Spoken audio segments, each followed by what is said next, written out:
Hi everybody, this is Carla again, and this time I'm going to do a review on episode 6 of season 8 of Castle. Episode is titled Cool Boys, and it was, as the title says, all about the boys in this show. I mean, Beckett wasn't around, so Ryan and Espo were at the helm at the precinct. Meanwhile, Castle was trying to kind of not think about Beckett for a bit. And in comes Officer Slaughter, or Detective Slaughter. I'm not sure what his title is, but Slaughter is awesome. Okay, I mean, I thought when he came in that this was going to be one of the, funny episodes of Castle that isn't really serious at all, and sometimes it kind of like border on the slapstick. But to be honest, I really like Slaughter. I find him really funny. For all his blustering bravado, as Castle said at the end. I think it was pretty obvious from the start that he didn't kill the guy. I mean, even though they tried to make it seem like, like to plant that seed of doubt in every one of us that, hey, maybe he did do it. I honestly don't think he would have gone to Castle if he had, so I knew pretty much from the start that it wasn't going to be him.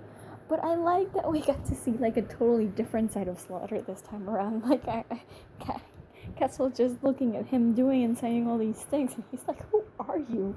That was hilarious. Okay, and it's good to see that even though some people think you are some way or you look a certain way, that's not really all you are. There's more to you. And for Slaughter, I mean, it was comic relief, just the whole idea that, he studied musical theater, and then he was married to an opera singer, and that he could cook. I mean, obviously that was used for comic relief, but at the same time, I found it kind of touching, that they kind of present people in a certain way, but there's more to them than we see. There wasn't much. I mean, I liked the episode. I like the idea of this genius kid who's kind of roped into doing other stuff. Kind of reminds me a bit of Scorpion, actually, which is another show that I watch on Monday nights, and the story of genius level people who have difficulty interacting with others, or being in a regular social situation because they see the world so differently with their high IQs. It's always been interesting to me, and I like the idea that this child wasn't just a genius, he was also poor and with a sick mother, and circumstances put together, and it's almost like like Castle said at some point, it's like he never had a chance, it's like circumstances just stack up against these people, and he wasn't a bad kid. So it was interesting to see this show tackle that.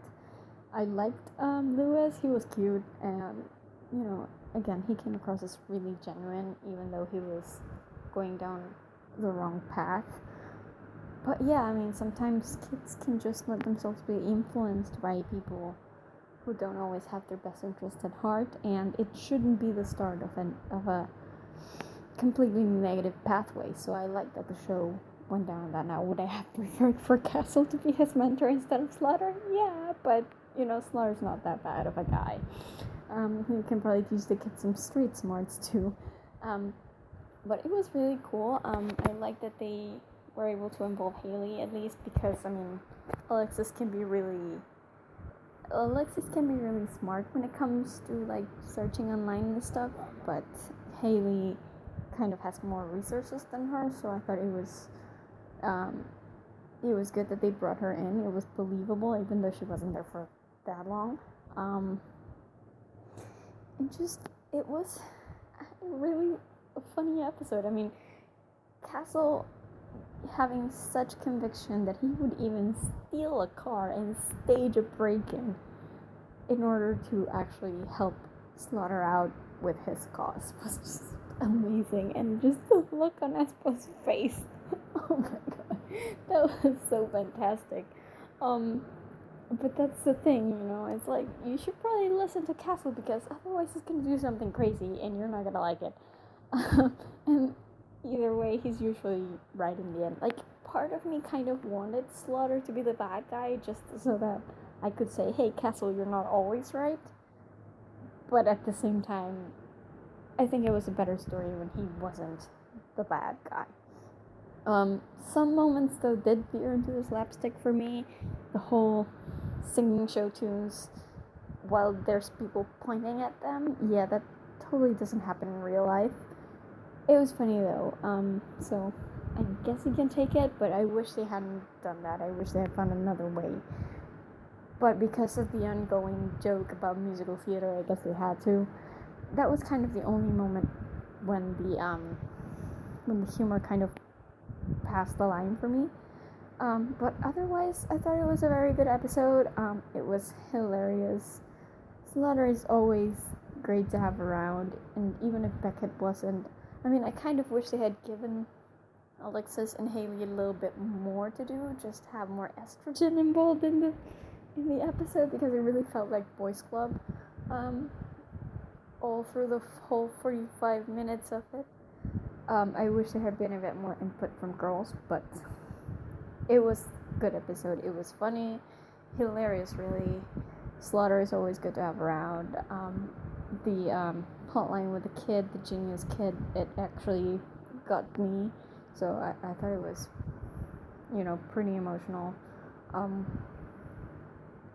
I kind of knew from the beginning, too, about who the killer would turn out to be. I hadn't made all the connections, but it's just that kind of thing where, they show you that person once, you kind of assume they're going to be back in some capacity, and they're usually the murderers in the end. I thought it was down to either the guy or the wife, ex-girlfriend, I don't know what she was. But then again, I don't think she would be the type to pull off a heist, so I kind of had zeroed in on the youth center dude. I still don't feel like I solved it before the ending, because I didn't really know why.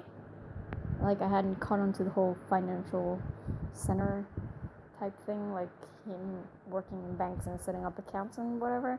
I didn't catch that, so still my record of not noticing things and not guessing until I'm told still holds up, I guess. Not that it's something I'm proud of, but I have to admit it. But yeah, I did feel it was kind of a little bit obvious in that sense that, the guy showed up prominently, so if it wasn't Slaughter and if it wasn't any of the other guys, it had to be someone. Let's go with the dude that already appeared. But it was actually a fun episode. Nothing serious, nothing dramatic, just fun with the guys sort of episode.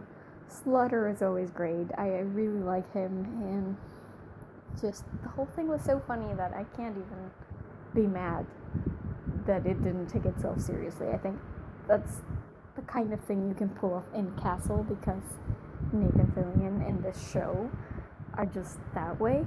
So I don't mind this time around. Even if it was just a silly episode, it was still good. It was still fun. I laughed a lot, and that's really what matters with this type of episode. Now, I'm hoping that Beckett comes back in the next episode, and the Castle can actually, deal with everything Slaughter advised him about in this episode. Because, I've been thinking for a while, and if you've seen my previous reviews, you know that I've kind of been feeling that, okay, sure, Castle should be pushy, but at the same time, Beckett should probably just tell him what the problem is, because he's kind of walking around in the dark, and it's not fair to him, and I don't think it's going to alter his chances of staying alive anyway. Like, I don't think he would be targeted if he knew any more than he already is. So I hope that now that Slaughter has shared his wise view on life and love, that Castle can actually talk to Beckett when she comes back and maybe try to understand a little bit about what she's going through. Fingers crossed. I don't know it's going to happen that fast, but fingers crossed. I don't know. So yeah, loved the episode. Laughed my butt off for most of it, and yeah, I really liked it. That's about it for my review. So if you guys want to see more Castle reviews, be sure to stop by our website at thegeekypub.com. We have reviews for this season, the previous season. We have a bunch of stuff, and we also have reviews for other TV shows, movies, books, games. We have a lot of stuff in there, so be sure to visit, and I will see you guys in my next review. Bye.